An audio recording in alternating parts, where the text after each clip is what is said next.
Sejam todos bem-vindos aqui para a nossa aula de número 168. Estou vendo aqui hoje uma bolinha. Por que está acontecendo essa bolinha aqui? Diferente hoje? Olha, o nosso tema, farmacologia do Botox, revolução na estética e saúde.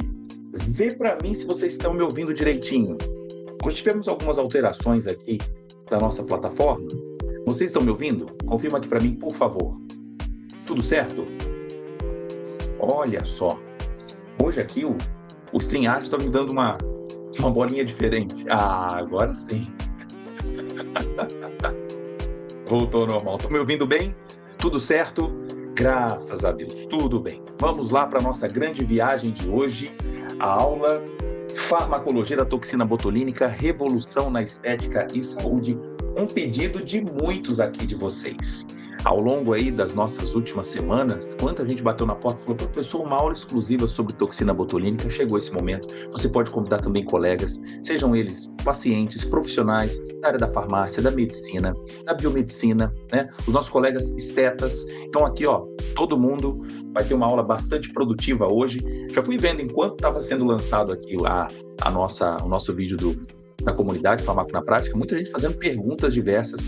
Eu vou esperar essas perguntas para o final e responder, e talvez muitas delas já vão ser respondidas ao longo dessa aula com vocês, tá bom? Aí, ó, tem gente já se manifestando aqui: sou farmacêutica esteta, tudo certo, beleza, farmacêuticos, vão aí se identificando para mim, tá bom? Preciso dar aqui alguns avisos aqui. Ai, nossa equipe, eu estava preocupado, falei, que bolinha é essa que eu tô aqui falando com vocês? Toda semana, gente, nós temos um conteúdo novo aqui na nossa aula de segunda-feira, né, 21 horas. Então, hoje é um conteúdo que fica disponível durante 7 dias, depois vai para o grande acervo da comunidade Farmaco na Prática, não somente a aula, como também todos os artigos que endossam, que dão aqui fundamento a essa viagem que eu vou fazer com vocês sobre a toxina botulínica. Dá tempo de vocês também compartilharem esse link e convidar mais colegas. Claro, se inscrever no canal, ativar o sininho e também deixar já o seu like para a gente alcançar mais pessoas. Se você gosta dessa aula aqui, faça a retribuição, né, nessa atitude de gratidão, de você também poder colocar essa aula para o maior número de pessoas possível, tá bom? Vamos lá, fazendo aqui também alguns lembretes de agendas. Nessa próxima sexta-feira, eu estarei indo para Chapecó, lá em Santa Catarina, mais precisamente em Xanxerê, para uma aula de pós-graduação, e depois, no domingo, eu vou estar indo para o Rio de Janeiro, E aí tem uma surpresa para vocês, que tem um podcast que a gente vai participar, o sonho de muita gente, falou, professor, quem dera a gente poder participar desse podcast. E aí eu fui convidado, eu vou contar para vocês aí em breve. Dia 10 de outubro, estaremos, se Deus quiser, em Uberlândia, no Congresso Mineiro de Farmacêuticos, tá bom? Então essa agenda aí, daqui a pouco eu vou anunciando também outros locais do mês de outubro, tá bom? Muito bem, tudo certo? Vamos para a nossa viagem hoje. A farmacologia do Botox, revolução na estética e saúde. Você que é graduando também, seja muito bem-vindo para essa aula de hoje, viu? Tem muito aprendizado aqui porque envolve também a parte da fisiologia, da microbiologia, da bioquímica. Você vai aproveitar bastante. Muito bem. Para aqueles que não me conhecem, primeira vez que estão aqui na aula, sou o professor Tiago de Mello, com pós-doutorado em farmacologia, mestrado e doutorado em ciências fisiológicas e graduado em farmácia lá na Federal de Ouro Preto.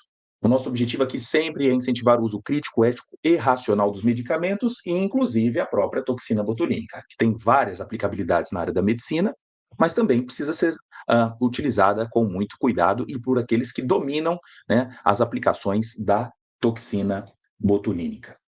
Sou pesquisador na área de fisiologia e farmacologia translacional e professor aqui da Universidade de Vila Velha também, tá? E bolsista em produtividade pelo CNPq na área de farmácia. Sejam todos bem-vindos para essa viagem hoje e eu começo com uma frase do século XVI. Paracelsus, que era um químico e também médico, disse que todas as substâncias são venenos. Não há nenhuma que não seja. A dose certa diferencia um veneno de um remédio. E aí vem a pergunta: será que uma frase tão antiga faz sentido no século XXI? Totalmente. No caso, então, da toxina botulínica, é a pura aplicação dessa frase de Paracelsus. Em doses muito baixas, a toxina botulínica tem a sua utilidade na medicina, mas também gera bastante preocupação se produzida em excesso. Para aqueles que não sabem ainda, né, a toxina ela não é produzida em laboratório. Na verdade, a grande fábrica está dentro desses seres unicelulares, anaeróbicos, chamado Clostridium. Clostridium botulinum, que é uma bactéria gram-positiva, anaeróbica, e aqui que acontece a síntese da chamada toxina botulínica, que por muitos séculos ninguém conhecia essa bactéria. Então, vamos viajar aqui na história. A toxina passou a ser usada principalmente aí nos últimos 50 anos, e a cada ano que passa a gente vai se assustando com tantas aplicações que a toxina apresenta hoje em várias áreas da medicina. Então, olha que frase interessante. A toxina botulínica, uma arma biológica e, ao mesmo tempo, uma droga mágica. Mas por que droga mágica? Vamos entender isso. 1 grama de toxina, se ela for dispersa e inalada, ela pode matar, segura aí, gente, 1 milhão de pessoas. 1 milhão de pessoas. Não é à toa, então, que muitos países, como o próprio Estados Unidos e outras instituições, ficam acompanhando aí alguns países que tendem a ter laboratórios de armas biológicas, e uma das principais envolve a produção da toxina botulínica através da escravização do Clostridium botulinum, né? Então, olha aí, 1 grama para matar 1 milhão de pessoas. Isso significa que nós estamos diante de uma toxina altamente potente. Potente. Hoje, disponível em várias caixinhas, claro que aqui em doses muito menores do que 1 grama, tanto que a gente nem fala aqui em micrograma ou grama, a gente fala em unidades, tá? Lá na frente eu posso explicar para você de onde vem o termo aqui, unidade, para toxina botulínica, e várias marcas que são aprovadas pela Anvisa, como o famoso Botox, o Dysport, o Xeomin. Temos também o Prosigni, ou Prosigni, tem o Botulift, tem o Botulin e tem o Nabota. Todos esses que eu mostrei para vocês têm aprovação pela Anvisa. Então, aqui não estou fazendo propaganda de nenhuma das marcas, mas mostrando para vocês o que é disponível no Brasil. Fora dessas marcas, nós não temos aí a aprovação da Anvisa, então fica a recomendação de aqueles que forem pacientes, né? É bom saber qual é a marca que você está sendo alvo do uso. Ao longo das décadas, o consumo de toxina só tem aumentado isso não somente nos Estados Unidos, me chama a atenção que em todos os continentes é crescente e a projeção para 2035 é também aumentar, inclusive na América Latina, e o Brasil está aqui no meio, né? Então, na América do Norte também é uma grande realidade, e então precisamos cada vez mais conhecer sobre a toxina botulínica. O curioso é que durante a graduação, muitos não tiveram essa chance, porque esse galope que a toxina ganhou nos últimos 20 anos, quem informou antes era apenas uma notícia de curiosidade numa aula de microbiologia.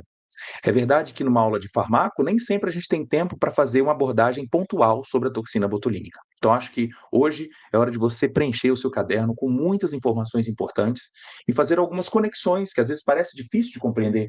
Como é que uma toxina pode ser usada para quadros de espasticidade, de sudorese excessiva, de bexiga neurogênica, ou ter aplicabilidades na área da estética? Como é que a gente concilia tudo isso? Então, acompanha comigo nessa aula de hoje, tá bom? Vamos aí nessa grande viagem. Só para você ter uma ideia, o número de publicações sobre a toxina botulínica, ela começa lá em 1923, mas o seu grande aumento mesmo é a partir do ano que eu nasci. De 1980 para frente, vamos vendo aqui crescentes números de artigos, até porque as aplicações da toxina botulínica passam a ser diversificadas, inclusive na área da estética, e a gente vê então um pico de produção aí, ó, no finalzinho, perto aqui de 2024, tá? Então, por que isso aumentou muito nos últimos anos? Vamos entender aqui na aula de hoje. Então, senta que lá vem a história. Como é que começou essa conversa da toxina botulínica? Primeira coisa, eu lembro lá do imperador Leão VI, que pela primeira vez pediu para não distribuir embutidos de carne, não comercializar, porque havia disseminação de alguns problemas alimentares. Ninguém conhecia bactéria, nem vírus, nem fungo, nada disso, mas se na época era tabu, se era algum problema sanitário, se era intoxicação por atropa beladona, que era uma planta, na verdade isso estava um pouco assim, diluído em vários argumentos para a época, cerca aí de 800, 900 anos depois de Cristo. Demorou muitos séculos para alguém tentar desconfiar que essa toxina da bactéria estava trazendo problemas para a comunidade. Então, quando que isso aconteceu mesmo, assim, de uma forma mais palpável? No século XIX, quando um médico e poeta, Justinus Kerner, esse sim, passa a ver casos de intoxicação alimentar ligados ao consumo de salsichas e carnes embutidas na Alemanha. E aí ele começou a descrever os sinais que os pacientes apresentavam. Então, a palavra botulismo, ela tem a ver com qual outra palavra? Salsicha. Salsicha? Por quê? Por conta dos embutidos. Essa identificação aconteceu na região da Alemanha, que é tradicionalmente conhecida por ser um país que gosta, né, desses tipos de embutidos. Então, as primeiras descrições eram apenas dos sinais e sintomas que os pacientes apresentavam, mas ainda não se conhecia a bactéria em si. Nem tampouco, meu Deus, as toxinas? Claro que não. Isso ainda levou mais ou menos uns 80 anos. A coisa começa a ganhar mais corpo no final do século XIX, quando a gente vê que algumas festas, inclusive uma festa fúnebre foi o motivo de algumas pessoas passarem mal, cerca de 30 e poucas pessoas, mas 3 vão a óbito. E aí nós temos um outro médico que presta atenção com mais detalhes nesse fenômeno. Émile Pierre Marie.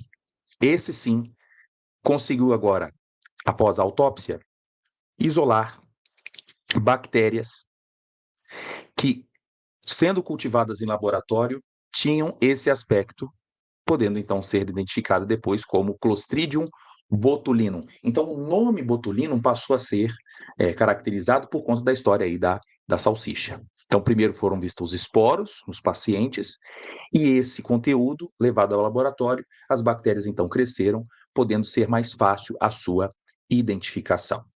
Então, veja que até o momento, século XIX, minha gente, é a primeira vez que alguém fala, peraí, o povo está comendo um alimento que está rico em uma bactéria que pode ser produtora de alguma substância.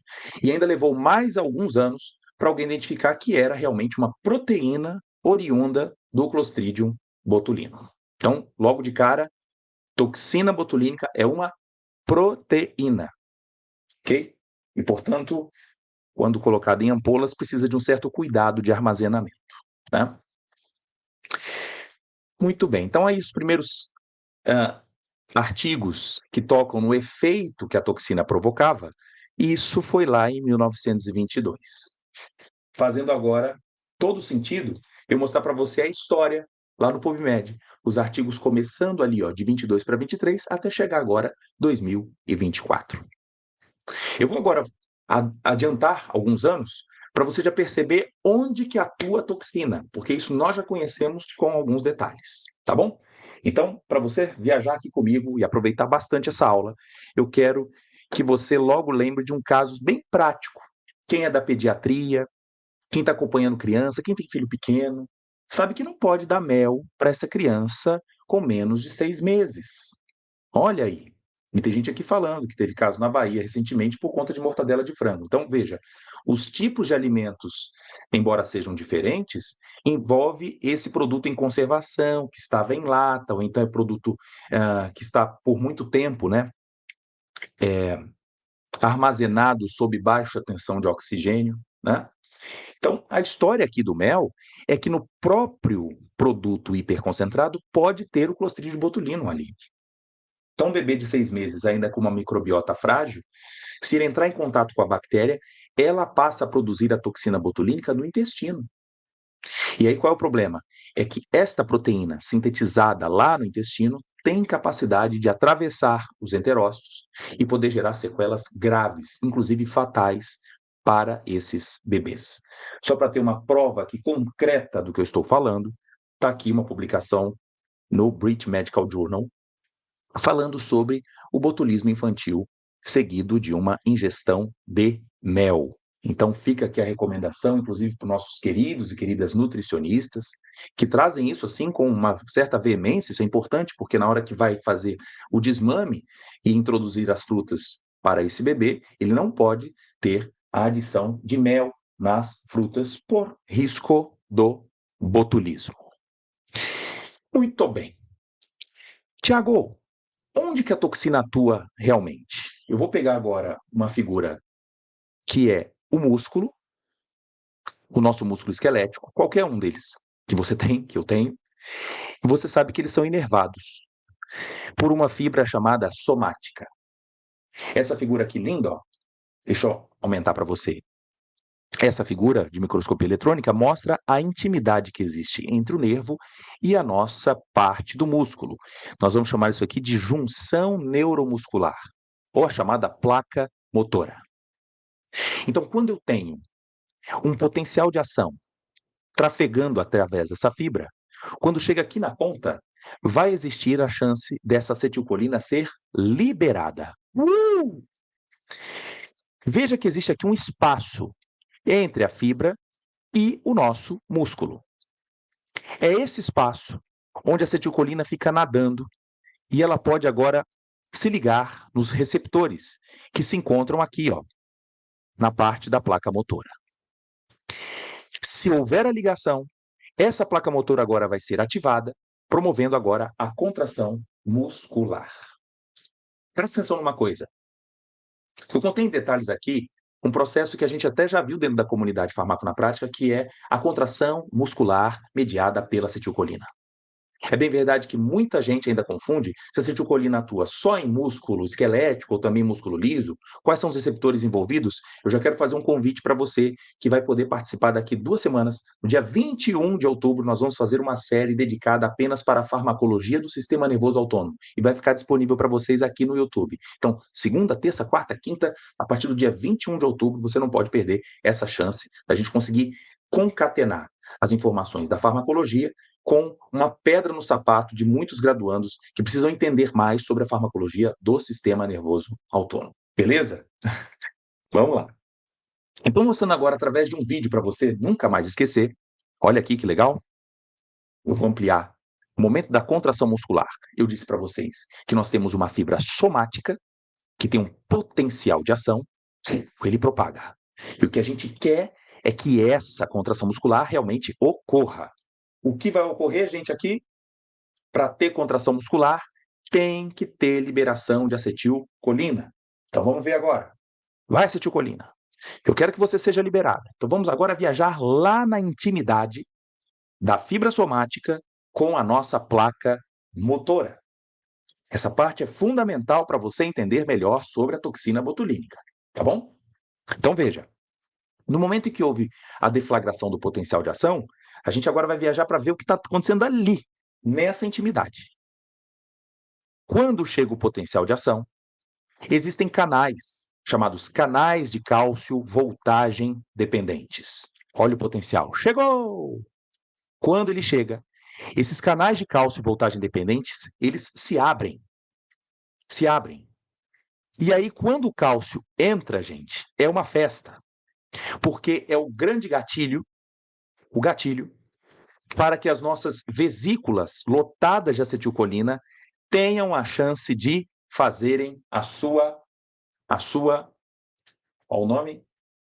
Exocitose. Partindo da palavra no meio, exo para fora, exocitose. Então a vesícula ela vai trafegar até a região da membrana e vai liberar uma parte dessa acetilcolina, né? No movimento chamado no inglês de kiss and run, ou seja, beija e corre. Ela toca a membrana e ela pode voltar de novo ainda com um pouquinho de acetilcolina.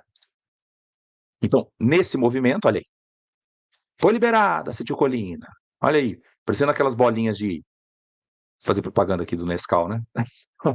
Nescau Ball. Então, esse Nescau Ball aqui, acetilcolina, ela pode agora se encaixar nos receptores, atenção, receptores nicotínicos. E no momento em que eles fazem a ligação em duplas, aí sim, vai existir a chance do sódio entrar na célula muscular. É o que vocês vão ver agora. Encaixou? Entra, vem para cá, olha lá o sódio entrando é bola vermelha, potássio saindo é a bola azul. É o processo de despolarização que está ocorrendo agora, através de quem, gente? Da acetilcolina. Se tiver acetilcolina, vai ter então a despolarização, hein? Não se esqueçam disso. Entrou agora o sódio. Essa região aqui vai estar pronta para fazer o seu acoplamento de actina e miosina, ou seja, a excitação dessa parte do músculo vai acontecer. Como ela se propaga para outras regiões vizinhas, a gente vai ter uma contração muscular, uma vez que esse tecido também está em sincício, né, em contato de uma célula com a outra. Beleza? Maravilha. Então está entendido primeiro a parte fisiológica, porque agora fica muito mais agradável você entender o papel da toxina botulínica. Muito bem. Então, quem está chegando agora um pouquinho, eu estou acompanhando com vocês qual foi a evolução para se entender melhor a toxina. No primeiro momento, ninguém inventou colocar a toxina em ampola a partir de uma investigação em laboratório. Primeiro foi ver doença. Foi ver gente que comia enlatado, comia embutido, comia salsicha. Daí o termo, então, botulino. Também vimos que no mel é possível ter também a bactéria e a gente deve evitar em crianças abaixo de 6 meses. Só que o grande interesse dessa história de que 1 grama de toxina é capaz de matar 1 milhão de pessoas, durante a Segunda Guerra Mundial, muitos países financiaram pesquisas para conseguir cultivar essas bactérias em laboratório e conseguir isolar essa toxina. Para quê? Porque se eu não tiver apenas uma arma na forma de pólvora, eu posso ter também uma arma biológica. E até hoje é uma das principais toxinas mais potentes conhecidas no mundo. Então, por isso essa figura que eu estou colocando aqui para você. Caramba! Mas e esse interesse é muita gente pesquisando na época como produzir em larga escala a toxina botulínica. Ainda bem que nem os países dos aliados, nem o eixo, conseguiram colocar isso na prática, né? Tivemos aí o avanço da parte da energia nuclear, a bomba atômica, como aconteceu na Segunda Guerra, mas para os problemas de arma biológica, isso ficou parado na Segunda Guerra, tá? As produções acontecem, em alguns países a gente fica sempre olhando o que a literatura mostra, o que os jornalistas também apresentam. Olha, Irã e Coreia do Norte podem ter arma biológica, dizem Estados Unidos. Isso foi em 2006. Dados mais recentes, entendo que são armas biológicas e saiba quando elas foram utilizadas. Então, até mesmo agora, recentemente, no conflito da Ucrânia, esse assunto não está em off. A gente está sempre em alerta, porque podem existir ainda laboratórios com esse interesse de produção fora do interesse principal, que é terapêutico. Ok? Tem gente aqui pedindo para dar like. Obrigado aí, ó. Vamos deixar o like. Temos já quase 500 pessoas aqui ao vivo e eu não sei se você deixou o seu like, né? Então, não deixem o Botox pisar nos seus dedinhos. Foi ótimo. Vamos lá. Então, quando chega agora um professor da Universidade de Wisconsin, a mesma universidade que produziu a varfarina, ele trabalhou para o governo americano durante a Segunda Guerra Mundial e tinha a tecnologia para conseguir isolar já a toxina. Então, Shantz, o que ele fez? Ele começou a compartilhar essa toxina com alguns colegas da área da medicina. E um oftalmologista se aproveitou dessa situação, porque ele achava muito incoerente, e ao mesmo tempo muito invasivo, fazer cirurgias para pacientes estrábicos, né, os vulgos vesgos, porque ainda não se entendia muito bem como é que era a função dos músculos retroorbitais. Então, muitos pacientes que eram submetidos à cirurgia ficavam piores, né, depois do ato cirúrgico. Então, ele pensava em alguma coisa mais, do ponto de vista químico, para conseguir controlar melhor os problemas do estrabismo. E ele começou a fazer desenvolvimentos primeiro em aves, depois em macacos, e os testes em humanos realmente aconteceram na década de 70. O nome desse oftalmologista é chamado Alan Scott. Alan Scott, lá de São Francisco, então começa a estudar a toxina botulínica, a do tipo A. Nós sabemos que existem várias toxinas. Existe a A, B, C, D, E, F. Só que a que apresenta maior potência é a toxina do tipo A, de ampla aplicabilidade aqui no nosso Brasil e em vários países do mundo. Ok? Esse Alan Scott, tá aqui uma foto mais envelhecido, né? Ele faleceu em 2021. E aqui eu trago até uma foto para vocês, aí não sei quem é de Minas, mas Alan Scott veio ao Brasil várias vezes, inclusive na área de oftalmologia, a oftalmologia mineira era muito avançada, né? Na época, inclusive, com o professor Hilton Rocha. E aqui ele está com a camisa do Atlético, ó, da época. Alan Scott, né? Então, era um amigo aqui de muitos oftalmologistas brasileiros. Muito bem. Bom, por que eu estou contando essa conversa agora do Alan Scott? É porque quando ele começou a estudar isso na década de 70, o seu interesse era para a área do estrabismo. Vendo efeitos que aconteciam de forma benéfica em vários pacientes na década de 80, ele começou a pensar na possibilidade de patentear esse produto e começar a comercializar. Sim. E o primeiro nome foi o Oculinum, que em 89 a toxina botulínica recebeu aprovação do FDA para o tratamento de quê? De estrabismo e blefaroespasmos. Então, atenção. Se alguém te perguntar assim, toxina botulínica começou a ser usada para quê? Para aplicar na testa primeiro? Não. A primeira aplicabilidade, além então da história da doença, foi para a área da oftalmologia. Pacientes estrábicos e que também tinham os problemas de blefaroespasmo, ou seja, as pálpebras de forma incontrolável, contraindo muito, trazendo um desconforto para o paciente, eram feitas aplicações nas regiões da pálpebra e também nos músculos retroorbitais. Vou mostrar, inclusive, algumas figurinhas para você entender isto aqui, tá bom? Então, só depois, quando um laboratório chamado Allergan adquiriu o Oculinum, houve uma mudança do nome para o Botox. Então, esse processo aqui, inclusive, tem uma história que eu participei diretamente, não para desenvolvimento da toxina, porque eu era muito novo, tá?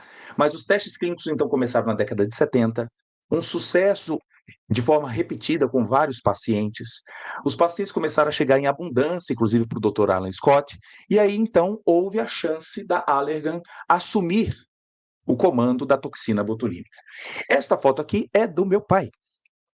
Meu pai foi gerente nacional de vendas da Allergan na década de 70 no Brasil. Que, na época, olha como são as coisas, né? Na época, ele não tinha a ideia de que Alan Scott estava desenvolvendo esse produto lá com a toxina botulínica. A Allergan nem sabia disso. Existiam diversos colírios para o tratamento do glaucoma, para tratar a conjuntiva que estava muito vermelha, mas me chama a atenção como é que é essa história da gente não ficar só olhando para o nossa caixa. É preciso pensar fora da caixa. Meu pai, na década de 80 para 90, sai durante um tempo da Allergan e retorna na década de 90. E eu me lembro, eu morando no Espírito Santo já, meu pai chega com uma fita de vídeo, uma vídeo VHS. Quem aqui é da área já da década de 90, falando, ah, meu Deus do céu, VHS, me lembro que a gente tinha que rebobinar a fita. De repente meu pai chega com uma fita dessa em casa, eu falei, pai, que fita é essa? Eu muito curioso, ele falou, bota aí no videocassete para você ver. E o que eu vi naquela fita era uma cirurgia que não era com pinças, mas era através de uma aplicação, olha aqui, na região retroorbital, do produto chamado Oculinum. Era uma fita que trazia aqui uma forma de ensinar aos oftalmologistas a possibilidade da aplicação da toxina botulínica na década de 90. Eu então acompanhei aquilo durante um tempo e nem meu pai tinha a mínima ideia de que poucos anos depois a toxina botulínica ganharia também uma outra fatia do mercado, que não era só agora para estrabismo, nem para blefaroespasmo, mas para diminuir as rugas. Que louco! Que doideira! Mas como é que isso aconteceu? Como é que alguém começou a perceber que era interessante, então, para rugas? Olha só, vamos lá. Você imagina uma pessoa tendo esses sinais. Isso é o que a gente chama de blefaroespasmo. Isso aqui é um paciente sem aplicação do Botox. Após a aplicação da toxina botulínica, olha como o paciente ficava. Nossa, isso é muito legal.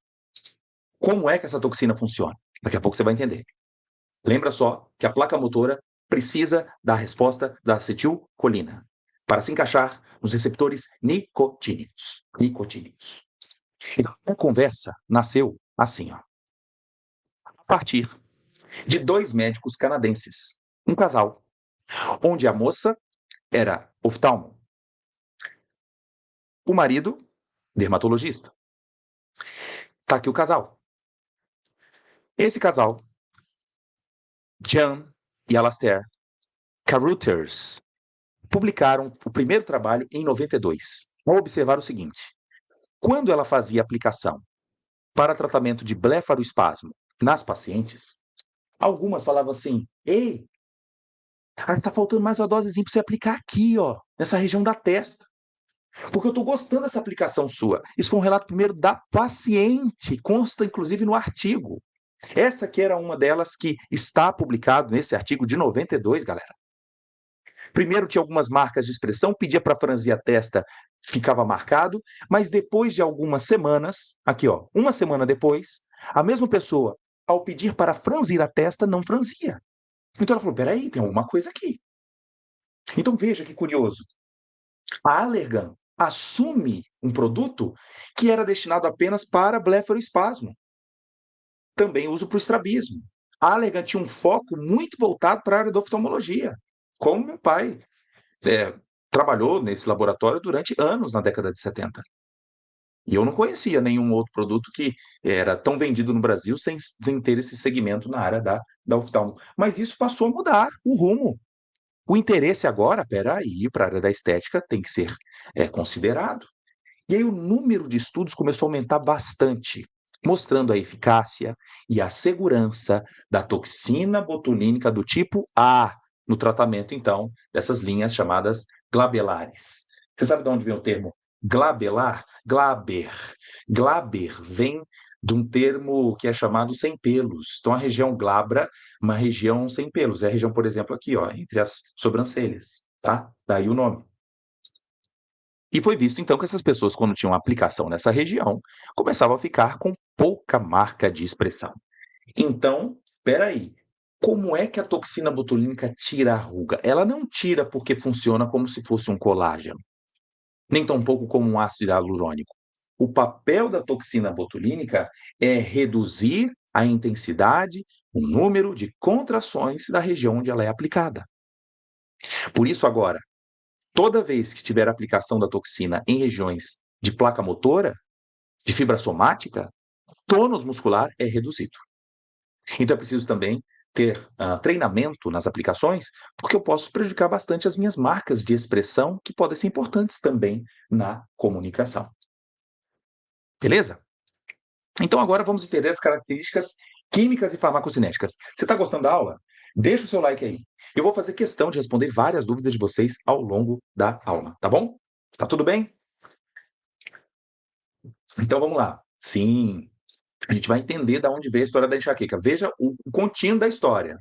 Blefaroespasmo, estrabismo, entra agora a região do controle estético, mas enxaqueca foi depois, né?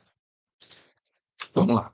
Então, características químicas e farmacocinéticas. Primeira coisa, toxina botulínica, o peso molecular é de 150 o quê? O que é KDA? KDA é kilodalton. Kilodalton. A gente não fala aqui gramas por mol, tá? Embora 1 kilodalton equivale mais ou menos a 10 aminoácidos. Então, a gente está falando aqui de uma proteína de aproximadamente 1.500 aminoácidos. Obrigado, Adriana, aqui pelos elogios. Obrigado. Vamos lá. A capacidade da toxina de difusão muscular ela é mínima, ou seja, a chance dela cair na corrente sanguínea é muito pequena quando aplicada de forma correta, né? Não atingindo vasos, claro. E o seu tempo de meia-vida, no máximo, aí de 10 horas por alguns ensaios feitos em animais e pouquíssimos em humanos. Há de se considerar isso. Ô, Tiago, se um fármaco tem meia-vida tão curta aqui, de 10 horas, como é que o efeito da toxina botulínica pode durar 5 meses, 4 meses, em casos 6 meses? Porque o meu interesse, criatura, não é a toxina botulínica que vai estar na corrente sanguínea, e sim aquela que conseguiu se entremear na fibra somática. Aquela que está já dentro da fibra, atrapalhando a liberação de acetilcolina. Então veja que a minha preocupação agora não é de ter toxina no sangue, até porque eu preciso de um efeito local e não sistêmico desse produto, tá bom? Obrigado, querida. Vamos juntos aí. Todo mundo dando like, comentários também na aula e vocês compartilhando com mais colegas para poder assistir esse conteúdo que vai ficar disponível somente 7 dias. Depois vai para a comunidade Farmaco na Prática, tá bom? Então aqui nós temos a estrutura da toxina botulínica. Por que verde e vermelho? Porque, veja, a verde é uma região mais pesada. Ela é maior. E uma cadeia leve. Todas as duas têm uma importância biológica, tá bom? Então a toxina é formada de uma parte pesada e uma parte leve, e esta união é feita por pontes de sulfeto. Disulfide bonds, ou binds, né? São ligações aqui, eu vou chamar de bond, que é uma ligação só. Então, nós temos aqui uma ponte de sulfeto que, quando a toxina chega na fibra somática, ela vai ser rompida, tá bom? Então, guarde isso. Toxina botulínica é feita de quê, então? Uma cadeia pesada e uma cadeia leve. E elas são unidas por pontes de sulfeto. Tiago, eu acho que isso não precisava ser falado, porque assim, isso tem nada a ver com a minha prática. Vamos lá. Pessoal, o que aplica? Quando chega essa ampola no seu consultório, você recebe ela na forma liofilizada, em pó. E é orientado por todas as bulas de que no momento em que você vai ressuspender essa toxina, não pode ser colocada de uma forma vigorosa o soro fisiológico. É pedido para você colocar numa certa angulação, colocar devagarinho esse volume, que ele esteja escorrendo pelo frasco e chegue agora até o pó e você faça uma solubilização bastante branda, carinhosa, sem vigor, sem agitação como você faz com antibiótico. Sabe por quê? Porque quando eu tenho proteína, proteína sob agitação, ela forma espuma. Ela pode desnaturar, como você faz com o ovo na sua casa para fazer omelete. Todo produto agora de uma proteína desnaturada é a formação de espuma. É algo que a gente não quer durante a aplicação. Então, para preservar a atividade dessa proteína, para que ela se mantenha na forma terciária, você precisa, de fato, fazer uma diluição cuidadosa. De nada vale, então, você comprar. Eu comprei pelo Botox, eu comprei o produto tal, eu paguei caro por ele. Aí está lá o paciente, você aprendeu todas as técnicas importantes de aplicação, mas uma ressuspensão errada vai dar problema. Entendido? O zinco, Maria Soares, faz parte da estrutura, tá? Então, um elemento aqui prostético, não proteico, fundamental para a sua função. Beleza? Vamos lá.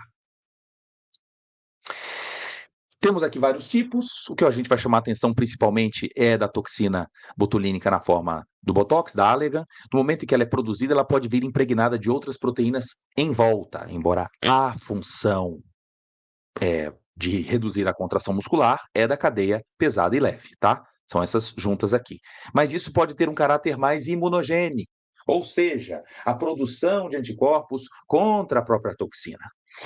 Essa ideia, então, de aplicações muito rápidas, sucessivas, de 3 em 3 meses, 4 em 4 meses, pode estimular a produção de anticorpos ante a proteína da bactéria. E o que pode acontecer? Algumas pessoas começaram a perceber que, ao fazer aplicações sucessivas, a resposta não era tão boa quanto a primeira vez. Porque eu estou praticando um processo como se fosse de uma vacinação. Eu estou expondo o indivíduo a um antígeno e é natural que haja produção de anticorpos contra esta proteína. Então, está aí uma recomendação muito importante para você guardar. É verdade de que a gente deve evitar exposições muito consecutivas da toxina para não estimular a resposta imunológica. Beleza? Continuando. Vamos entender agora a característica farmacodinâmica. Como é que funciona, então, a toxina botulínica? Nós agora vamos invadir uma região da fibra somática.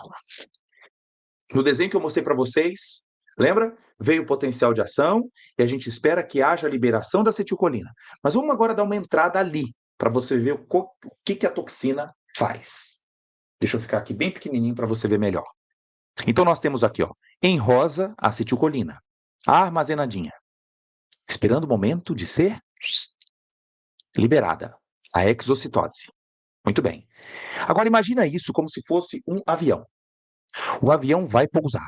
Na hora de pousar, ele tem que colocar o seu trem de pouso na pista. E esse trem de pouso é essa parte verde aqui, ó, que é uma proteína chamada de SNARE. SNARE. Ela faz parte do grupo SNARE, então é chamada sinaptobrevina. Então ela abre o trem de pouso e ela agora vai encaixar aqui, ó, em outras proteínas SNAREs. É esse encaixe que permite agora um pouso seguro para que a acetilcolina seja liberada. Mas que coisa maravilhosa. Tiago, isso aqui então é o normal. Esse aqui é o fisiológico. Eu só não tinha contado para você esse detalhe das proteínas SNARE. Ô, Tiago, para que esse detalhe na aula de hoje? É porque, criatura, a toxina botulínica vai interferir nessa proteína SNARE. Olha o que você vai ver agora. Toxina botulínica. Quando eu apliquei, então, a toxina no paciente, a toxina, o que ela faz? Ela consegue entrar na vesícula. Ela vai se acoplar a uma proteína. Esse braço que ela dá aqui é com a parte pesada da proteína. A cadeia pesada encaixa e ela acaba levando junto a cadeia leve, que estão unidas também por pontes de sulfeto. Qual é o ponto? É que essa parte leve, ela vai se soltar. É essa parte leve agora que tem a chance de entrar em contato com as proteínas SNARE. E qual é o problema? É que elas avacalham com o SNARE. Elas promovem proteólise. Elas quebram o sistema para que o pouso não aconteça com segurança. E se não tem pouso, o que a vesícula faz? Se eu não posso baixar meu trem de pouso, se não tem chance de ligar, não vai ter agora a vesícula se aderindo à membrana. Não ocorre exocitose. Então, qual é o papel da toxina botulínica? Atrapalhar a liberação de acetilcolina lá na fenda sináptica. Se não libera acetilcolina, a contração muscular vai ser menos intensa. Ou até ponto, dependendo da dose, de causar até paralisia muscular. Por isso que o efeito da toxina botulínica, ela é dose dependente. É por isso que alguns protocolos colocam, olha, você não pode ultrapassar 400 unidades em determinada área do corpo. É importante você colocar ali uma proporção de 2,5 unidades por quilo do paciente. Por que essa ideia de massa e peso? Porque eu não posso exagerar o bloqueio da liberação da acetilcolina. Ajudei? Para você ver isso melhor, entender isso num vídeo, agora fica bem mais fácil a compreensão do fenômeno. Então, a primeira parte aqui, eu estou mostrando as proteínas SNARE, que funcionam como as cordas. Olha lá o momento do pouso. Vem, o cálcio entrou. O cálcio é estímulo. Para quê? Vem agora, vesícula. Desce, minha filha. Desce. Desce para quê? Vem agora aqui, ó.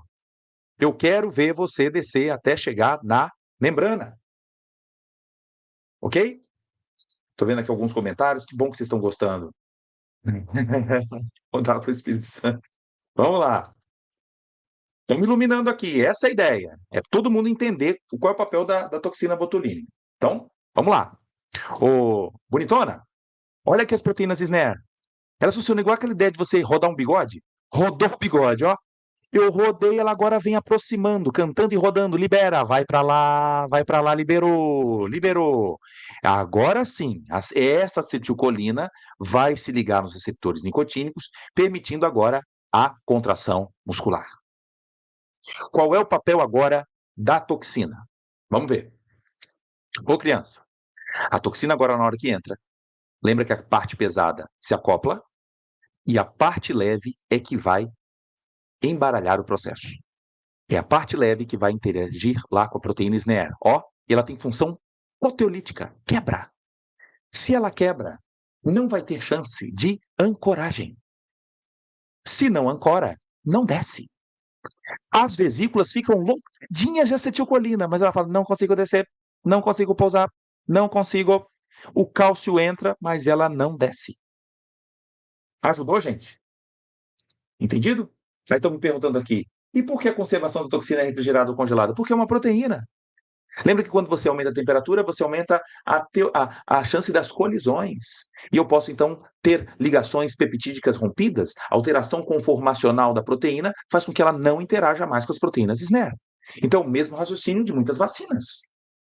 Componentes proteicos, muitos deles são instáveis em temperaturas mais altas, tá? Embora tenha algumas marcas que podem, sim, ser armazenadas a 30 graus enquanto não são abertas, tá? O cálcio é um grande estímulo para o tráfego dessa vesícula até a região da membrana, tá? É uma ligação mediada por calmodulina, viu, Arlindo?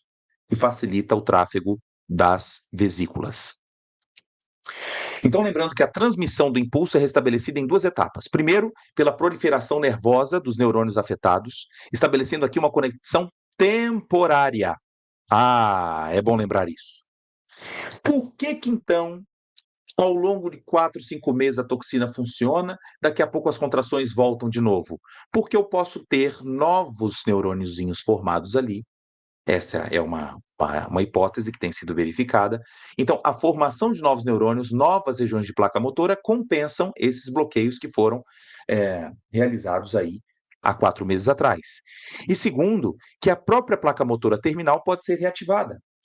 Muitas dessas proteínas aqui podem ser degradadas ao longo do tempo, tá bom? Olha aqui, ó, temos oftalmologistas conosco hoje, que bom que vocês estão gostando, que legal, que legal. Vamos juntos aí viajando, tá bom? Vamos dar agora um outro exemplo, porque na aula nós tocamos no assunto da oftalmo, tocamos no assunto da estética, mas também tem problemas de pessoas muito ansiosas. É o caso dessa moça, que o dia inteiro tem as mãos dessa forma. Ela é profissional de saúde. Imagina tocar no paciente com a mão assim. Ela não lavou a mão. Isso é mão de suor. Ela sofre de hiperidrose. E por que a toxina botulínica pode ser usada na hiperidrose? Ah, agora que você entende o mecanismo de ação, você jamais vai ficar preso à ideia dos efeitos. Os efeitos são consequências do mecanismo de ação das toxinas. Então, quando eu tenho a minha glândula sudorípara, nós temos aqui, ó, fibras pertencentes ao sistema simpático. E atenção, lembrando que nós teremos aqui uma série exclusiva para falar de sistema nervoso autônomo. Hoje é só uma pincelada ainda do que a gente pode abordar nesses 4 dias, lá no final de outubro, tá bom? Então já fica atento a isso.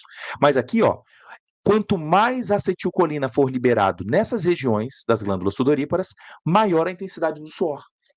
Então, qual é a alternativa hoje? É você também poder ter a chance de aplicar a toxina na região palmar, na região plantar, na região das axilas, e às vezes até em regiões da testa, né? O paciente começa a transpirar menos. Mas por qual razão? Porque eu também diminuo a liberação da acetilcolina, sendo muito útil no quadro da hiperidrose. Tá bom? Estão gostando aqui, a analogia do snare com o pouso foi boa, né? O efeito vacina é reversível? Nem sempre, nem sempre. Posso ter uma certa tolerância há muitos anos pelo efeito, né, de exposições frequentes à toxina botulínica, tá bom? Então, colocando nessa figura para você nunca mais esquecer, a acetilcolina pode atuar tanto na fibra somática, contração muscular esquelética, quanto também no controle aqui, ó, da sudorese. Então, por isso a gente pode ter aplicações diversas da toxina. Controle da sudorese, controle muscular e até mesmo em algumas regiões que controlam a bexiga. Olha que interessante. O parasimpático também participa da inervação da região sacral. Regiões do trato geniturinário são abundantes ali de controle da via parasimpática. Então, uma hora eu atrapalhando a liberação de acetilcolina nessa região, eu também posso ter muitos benefícios em pacientes que sofrem de bexiga hiperativa. Então, na área aqui da urologia, também temos aplicações muito relevantes. Aqui só um resumão para você ver que, olha, com todo respeito, eu sei que eu posso ter agora uma série de pessoas aqui que são pacientes e talvez não estejam entendendo os detalhes, mas eu também tenho um compromisso aqui com os profissionais da área de saúde, porque muitos estão aplicando o produto e não entendendo como é que funciona. Então, eu estou pegando aqui uma figura da revista Nature e vocês estão vendo todo o papel que a gente já contou aqui em detalhes da toxina. O papel dela é impedir o pouso da vesícula. Mais interessante que essa figura, que pela primeira vez eu não estou mostrando aqui nem glândula sudorípara, nem músculo esquelético. Eu estou mostrando o músculo detrusor da bexiga. Ah, peraí! Que legal! Então, o raciocínio daqui para cima você já aprendeu?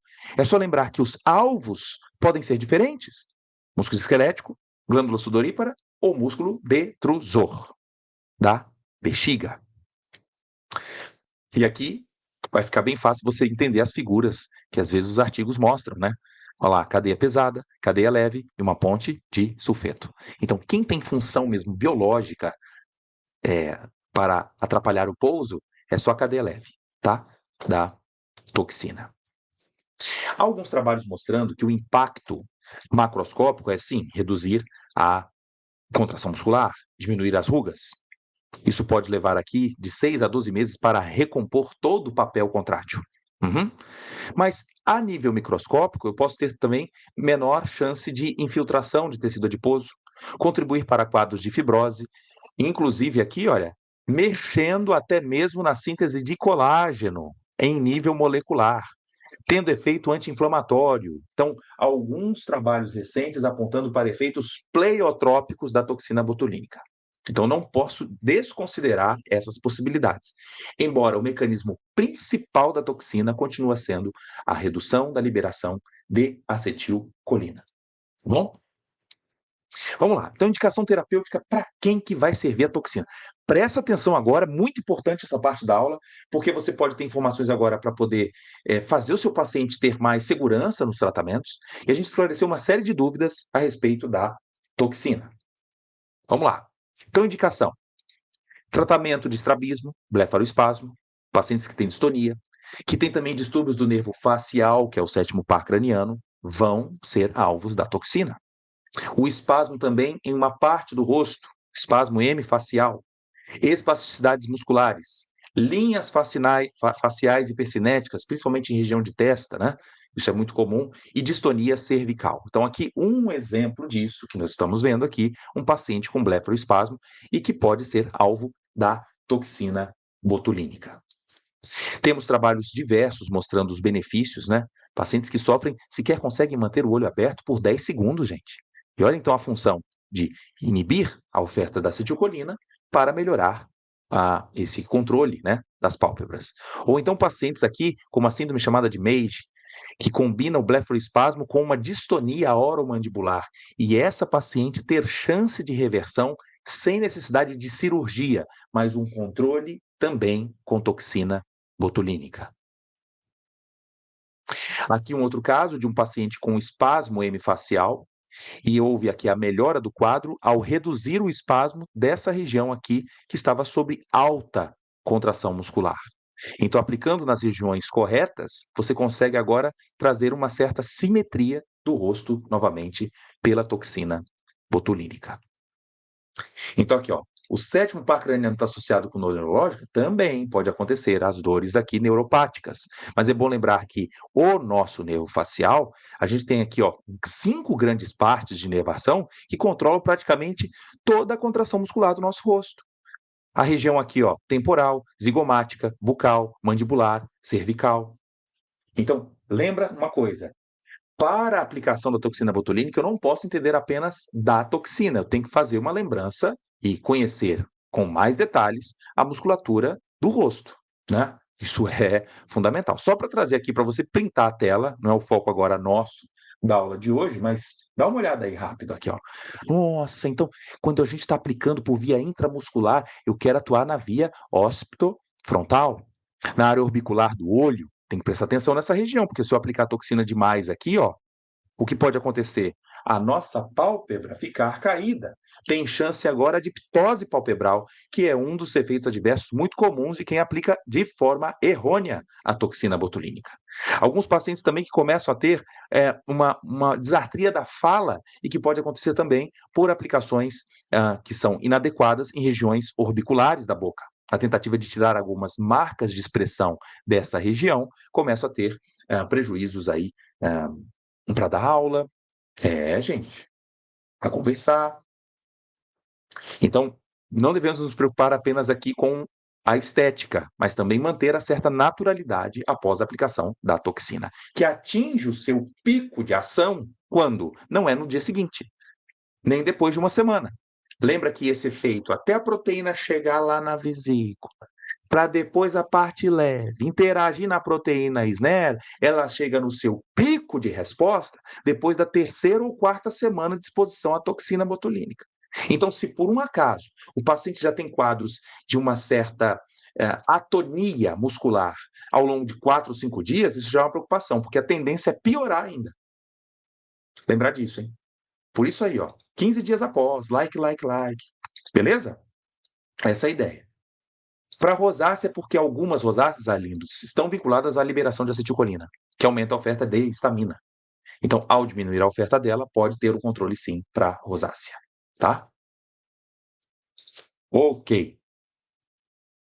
É bom lembrar que existem também locais de aplicação em membros inferiores, que trazendo, claro que nesse caso é importante conhecer o tipo de espasticidade que alguns pacientes adultos, crianças apresentam, pacientes pós-AVC, pacientes sobre diversos tipos de síndrome, né? Então pode ser aplicado na região do gastrocnêmio, na região do sóleo, na região tibial, no flexor longo dos dedos e também até no flexor longo do hálux, ou então flexor curto dos dedos. São regiões possíveis de aplicação da toxina botulínica não somente dos membros inferiores, mas também superiores, em regiões de bíceps, braquiorradial, flexor superficial dos dedos, flexor ulnar do carpo ou até profundo dos dedos. Então, isso, claro, que é uma habilidade ou da área da ortopedia ou da fisioterapia, são pessoas que, de fato, precisam entender primeiro da anatomia antes de pensar na aplicação da toxina, que é apenas aqui, então, ele não é um criador de efeito, mas apenas um modulador da resposta fisiológica, tá bom?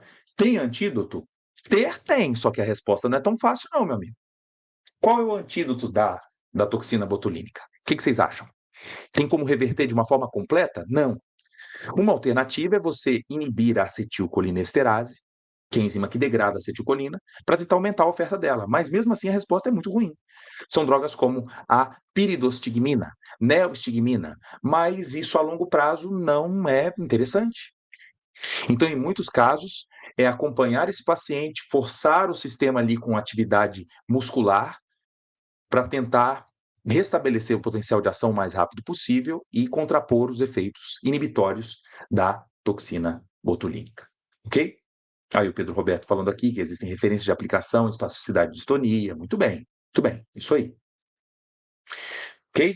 Calor de radiofrequência, mas lembra, são sempre estratégias paliativas, porque eu não consigo fazer um washout, uma depuração completa da toxina que já foi aplicada. Isso que eu quero chamar a atenção.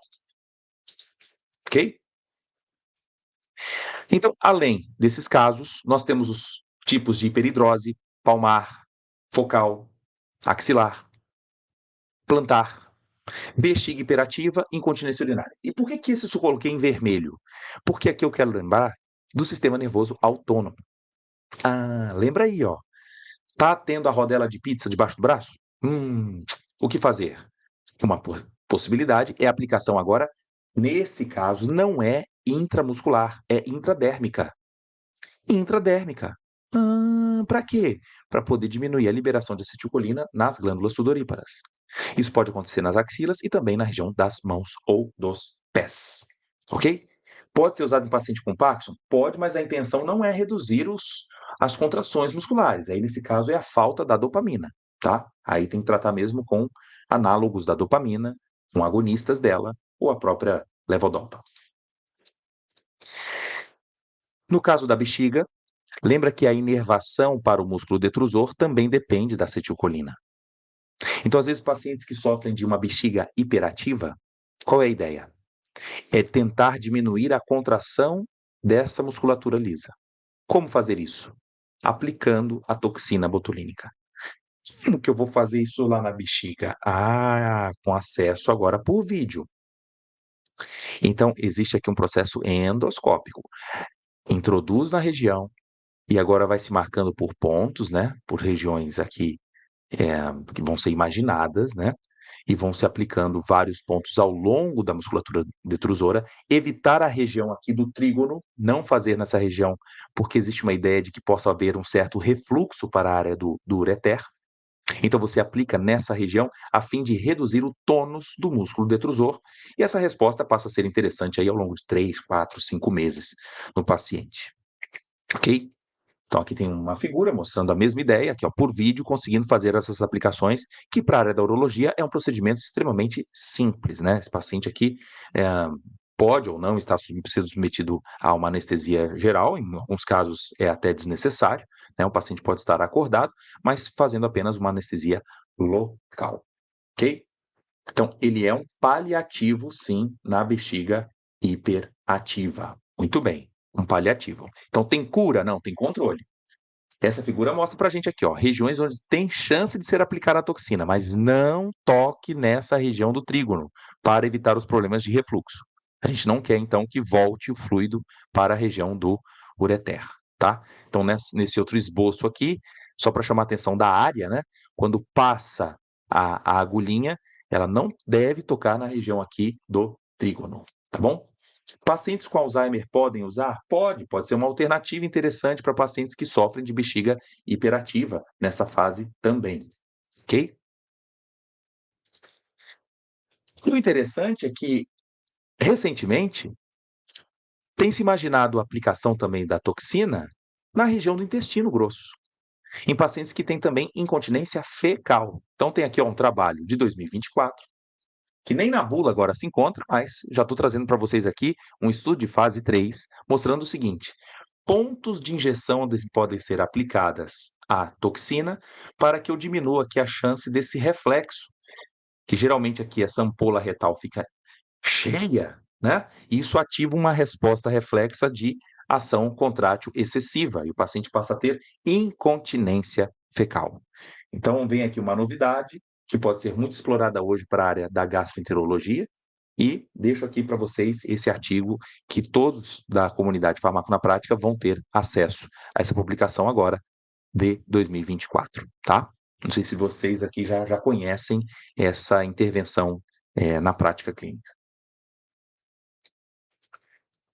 Outra indicação terapêutica, aí é um caso mais moderno, porque foi uma observação ao longo do tratamento. Pacientes que passavam a ter menos crises de migrânias, de cefaleias, após a aplicação da toxina. Até hoje não se sabe o mecanismo de ação que justifique isso. Isso é bom lembrar. E também não vai ser a primeira rota de tratamento para qualquer quadro de migrânia. Então, são aqueles pacientes que não tiveram bom sucesso com propranolol, com mudança de estilo de vida, usando ácido valproico, usando até os análogos da serotonina. Então, não tendo uma boa resposta, vem como alternativa a toxina. Onde elas são aplicadas? Ao longo de toda a região do crânio. Vou mostrar a figura. Vão ser indicados para pacientes, então, que têm dores terríveis e não conseguem trabalhar, não têm atividade social mais, familiar, lazer. Então, vamos lá. As aplicações Então, acontecem em regiões do próstero, frontal, do músculo corrugador, da região temporal, occipital, da região também cervical para espinal e também na região do trapézio. Então, são regiões muito diversificadas para o controle da enxaqueca e com doses aqui, ó, que podem chegar a 150, 200 unidades de toxina botulínica. Além dessas regiões, outros grupos aqui recomendados, região temporal, região occipital aqui, ó, chamando a atenção do trapézio, de uma forma aqui mais generalizada nessa figura, tá? De preferência aqui com região temporal menos de 2 pontos adicionais, occipital também menos de 2 pontos e trapézio menor ou igual a 4 pontos. Beleza? Pedro aqui falando que quase nos mesmos pontos de estética. É interessante, realmente. Mas é por quê, Pedro? Porque deu certo quando se fazia as aplicações na área da estética e as pacientes falavam, olha, eu tenho menos crise. Então, acaba tendo um efeito aqui adicional de benefício. Nas aplicações para hiperidrose, existe algum efeito colateral? Muito pequeno. Aplicado de forma segura, as respostas são muito interessantes, diminui a chance de você ter que fazer uso de bloqueadores muscarínicos, poderia ser uma chance, né? Por exemplo, o uso da oxibutinina. Só que o paciente, quando faz uso oral, olha a importância do sistema nervoso autônomo. Eu não bloqueio apenas o receptor muscarínico lá da glândula sudorípara. Eu vou atuar também na boca, então causa xerostomia. Vai passar no coração, vai começar a me dar chance de taquicardia. Tem mulheres que vão reclamar muito de constipação por uso desse produto. Então, como a intensidade de efeitos adversos é muito alta sob o uso de oxibutinina para a hiperidrose, a aplicação local da toxina é uma excelente alternativa. Ok? O que causa incontinência retal? Eu posso ter um paciente que teve AVC. Ele também é um cadeirante. Alguns que tiveram lesão na medula, né, espinal, e podem ter incontinência retal. Ok? Efeitos adversos, então, tem? A toxina botulínica tem efeito? Tem. Então, sem contar os efeitos adversos graves, né? Quando se aplica errado, aplica numa glândula salivar, aplica-se em regiões próximas do esôfago, o paciente começa a ter dificuldade para deglutir, mas o normal, aqui, ó, pacientes podem ter hipersensibilidade, cefaleias, principalmente nas primeiras aplicações, fraqueza muscular de músculos que estão próximos da aplicação. A mais comum é a chamada pitose palpebral. A pálpebra fica caída e pode acontecer de forma não simétrica. E aí é um constrangimento, né? Existem até alguns filmes aí, ou então pessoas que colocam no Instagram. é, Teve um caso aqui, até no nosso estado, de uma mulher que ficou com uma pálpebra caída e a outra recuperada. E o que fazer? Tem que aguardar. Né? Equimose, aí seria pelo trauma da própria agulha, não é da toxina, no momento da aplicação, haver a chance ali de um extravasamento de hemácias para o tecido. Dor localizada, inflamação, parestesia, tudo isso aqui é culpa do momento da aplicação, tá? Não está vinculado à toxina. E ulceração de córnea, por que que a bula até cita isso? Ulceração de córnea por toxina botulínica? Veja, se eu perco meu tônus da atividade palpebral, a chance de lubrificação do globo ocular fica comprometida.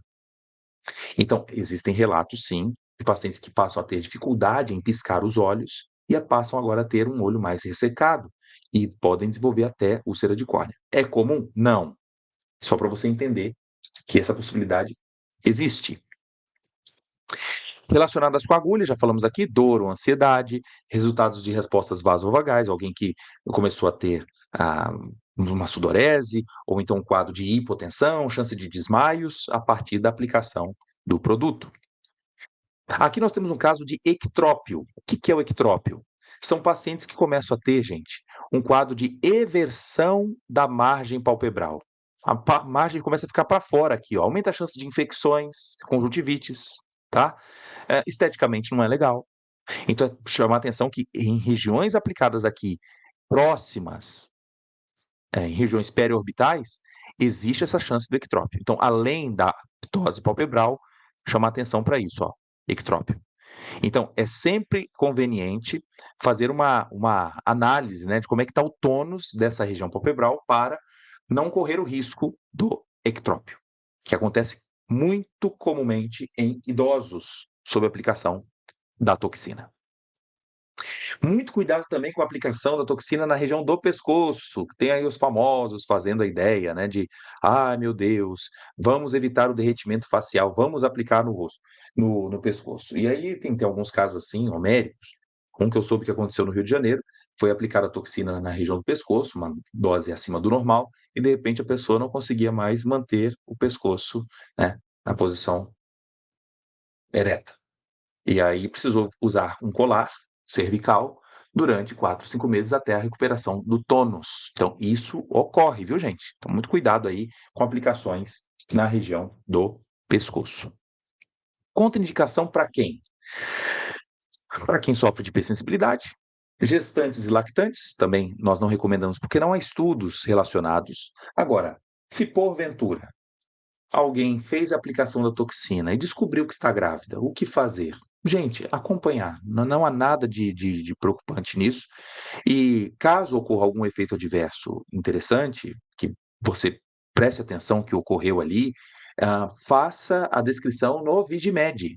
Eu estou surpreso, andando pelo Brasil, quando eu faço perguntas: "O que é o Vigimed?", menos de 10% dos meus públicos em diversos estados, conhecem o Vigimed, quanto mais fazer um relato lá, tá. Então qualquer coisa me procurem também pelo direct do Instagram, eu faço questão de compartilhar com vocês link do Vigimed, para você conhecer essa possibilidade de você relatar os dados, né, com efeitos adversos novos que porventura apareçam para você. Menores de 2 anos, também não se recomenda, embora existem casos aqui de espasmos, onde pode ser aplicado mesmo em crianças abaixo de 2 anos. Aí vai avaliar o risco e benefício. Miastenia graves. O que é a miastenia? Miastenia se refere a uma doença autoimune, onde o número de receptores nicotínicos é reduzido. Então, o tônus muscular dessa pessoa já é reduzido. Então, por razões óbvias, se o tônus já é reduzido, eu não vou me expor à própria toxina. Paciente que tem disfunção de bexiga. Aí fala: olha, eu estou com a bexiga muito ativa, mas pode ser um quadro infeccioso. Então, se tem infecção, se tem disúria, tem desconforto, não é o momento de aplicar a toxina. Resolve primeiro a infecção do trato urinário, para depois intervir com a toxina. Se tem paciente com retenção urinária aguda no momento do tratamento e ele não foi cateterizado, poxa vida, tem que resolver isso primeiro antes da aplicação, porque lembra que seu efeito perdura por muitos meses. Então, resolver o caso inicialmente. Eu vou agora responder uma pergunta muito comum e até um fake news aí que vem nos Instagrams da vida, dizendo: olha, se você fez uso da toxina botulínica, não pode tomar antibiótico porque interage, porque você mata as bactérias da toxina. Pelo amor de Deus. A ampola, criatura, que vem para você, não tem mais o Clostridium ali. Ali eu só tenho as proteínas isoladas da bactéria. Então não tem estrutura viva dentro da ampola, pelo amor de Deus. O único antibiótico que tem chance aqui de uma interação com a toxina é um grupo chamado aminoglicosídeos. É o grupo da amicacina, da neomicina, da gentamicina. Dessas três, as que são usadas de forma parenteral, principalmente a amicacina, neomicina. Então, onde é o problema dela? Estou mostrando aqui no texto para você. Olha, o efeito da toxina botulínica pode ser potencializado por antibióticos aminoglicosídeos. Opa! Tá aqui o motivo principal. Deixa eu ir lá agora na figura de novo para você entender. A amicacina e a gentamicina atuam aqui, ó, bloqueando o canal de cálcio. Se o canal de cálcio é bloqueado, eu vou interferir menos aqui na vesícula para poder liberar a acetilcolina. Ah, então é por isso, é. Se a toxina botulínica já atrapalha o pouso, o bloqueio desse canal vai intensificar o relaxamento muscular.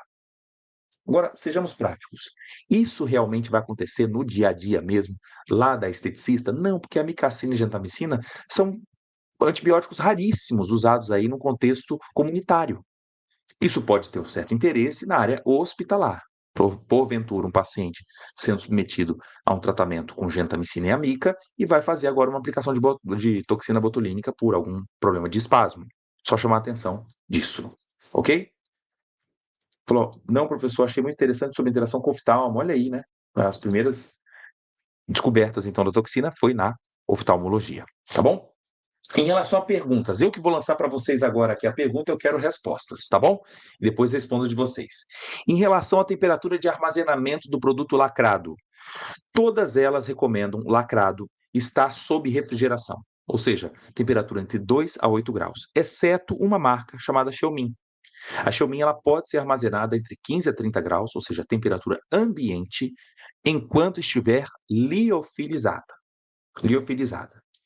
Outra pergunta é o seguinte: após a reconstituição da toxina, eu coloquei soro fisiológico nela, fiz a diluição. Qual é a marca mais estável por maior número de dias? Seria o Botox, Botulift, Botulin, Sport, Nabota, Prozigny, Xiaomi. A que mais dura é a Botulift, é por uma semana. Então, após a suspensão, a que mais dura, Botulift. E a que menos dura, de Sport, Nabota, são apenas 24 horas, e o Prozigny, 4 horas só. Então, é bom chamar atenção, porque muitos, ao fazerem a diluição, não agendam corretamente seus pacientes. Ou às vezes alguém fala: olha, cancela, eu posso ir semana que vem? O que você vai fazer com aquela sobra? Pode trazer prejuízo para você. Agora, não faça aplicação do produto vencido, né? Nesse caso, não é vencido na data de vencimento. Você agora, depois que fez a suspensão, lembra que esse agregado de aminoácidos não tem a mesma estabilidade depois dos dias aqui propostos para cada marca. Ok? Prejuízo de quê? De resposta. Não há chance aqui de intoxicação, algo que aumente os efeitos adversos. É sim uma resposta reduzida do que eu esperava. Tá bom? Outro alerta que eu vou fazer para vocês aqui é quanto à falsificação de toxinas. Ó, fresquinho para vocês aqui da Anvisa. É mesmo? Falsificação? Aham, inclusive mostrando como é que são as formas falsificadas. No caso aqui da toxina botulínica, da marca Botox, a falsa, ela não tem essa bolinha, esse símbolo aqui, ó, esse selo da Allergan. Primeira diferença. Segunda diferença, na hora de você raspar, aparece lá, ó, aqui é cópia, aqui é pirata, aparece qualidade Allergan. Aqui não, aparece uma identificação de segurança diferente. Outro item, em relação ao número, existe um número aqui na tampa, nessa tampa que fica acima, antes de você destacar para poder inserir a agulha, existe uma numeração. A falsa não tem. Outra coisa, a bula. Olha que picaretagem. A bula original não tem um asterisco. A bula falsa tem um asterisco, não sei porquê, na frente, toxina botulínica A, e aparece o asterisco. Então, se você que como paciente pede lá para ver a caixa que o profissional comprou, você abriu, viu uma bula que aparece esse asterisco aqui, ó, da marca Botox, é falsa. Olha só. Pegou aí? Ó, o pessoal, nossa, sempre muito enriquecedor me ouvir, que honra, que honra. Beleza, ó, tem gente falando aqui. Tem toxinas que falam até 45 dias. A própria empresa fala, você precisa conferir pela bula, tá? O que eu fui dizendo aqui para vocês é com respaldo de dados de 2023, fazendo o apanhado de todas as marcas e acompanhando o que a própria fabricante afirma, tá? Não confunda aqui o produto antes de ser liofilizado, antes de ser ressuspenso, tá? Eu tô falando daquele que eu diluí com soro fisiológico, quanto tempo dura? Não conheço nenhuma que dure 45 dias. Beleza? Sobre as unidades, vamos lá. O que é a unidade mede? A unidade ela não é intercambiável entre as marcas. A unidade ela é baseada em um teste feito em camundongos, chamado DL50. DL50, que é a dose letal suficiente para matar 50% dos animais. É daí que vem a unidade de cada toxina, ok? Então, geralmente, o profissional que tem uma certa experiência com a toxina botulínica, ele acaba ali falando, ali eu apliquei no paciente o equivalente a 2 unidades por quilo. Quando, às vezes, ele muda de marca, ele se surpreende, vendo que, olha, lá foi necessário fazer suplementação, tive que usar 4 unidades, porque nem todas têm essa chance de você fazer a intercambiabilidade. Não existe aqui, nesse exemplo, produtos genéricos. Não estamos falando aqui de um produto que eu posso falar que ele é bioequivalente, tá? Não, isso não se aplica para a toxina botulínica, tá bom? Vamos lá. Rose Gonçalves, em quais casos a toxina não faz efeito? Fiz 3 vezes e não funcionou. Gastei dinheiro à toa. Fiz com um profissional altamente qualificado, inclusive ministra curso no Brasil e fora do Brasil. Opa, vamos lá. Eu não sei, Rose, qual é a sua história, se você já fez exposições pregressas ou nunca resolveu. Lembra da produção de anticorpos contra a própria toxina, tá? Procure saber se essas repetições, Rose, foram sempre com a mesma marca. É bom pensar aqui em fazer uma substituição da marca, às vezes tentou com o mesmo profissional com a mesma marca e não teve uma boa resposta interessante. E eu não sei qual foi a região que você também aplicou, se era para hiperidrose, se era para os problemas relacionados a marcas de expressão, ou então na área da oftalmo. Me explica aí. Então, já expliquei aqui, que bom que vocês gostaram. Compartilha a aula, viu, gente? Pessoal aqui agradecendo. Beleza. Qual especialidade aplica em casos de migrânia? Pode ser a própria neurologia. Neurologista. Isso aí. Neurologia. Já falei aqui da incontinência fecal. Beleza. Nas aplicações para hiperidrose, existe algum efeito colateral? Já falei que não. Ok.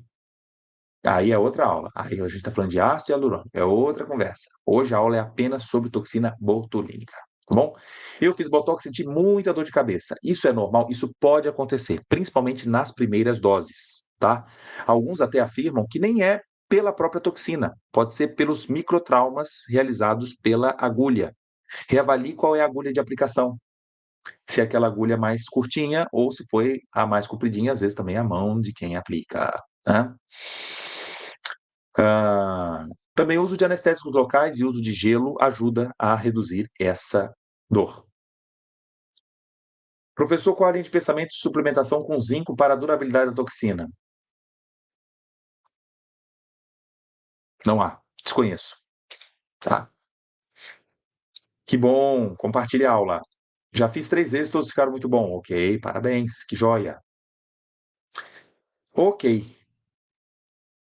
Vamos lá. Preciso dar um aviso aqui para vocês. Na próxima semana nós teremos uma reprise. E por qual razão? Porque eu vou estar presente num podcast, um dos maiores do Brasil.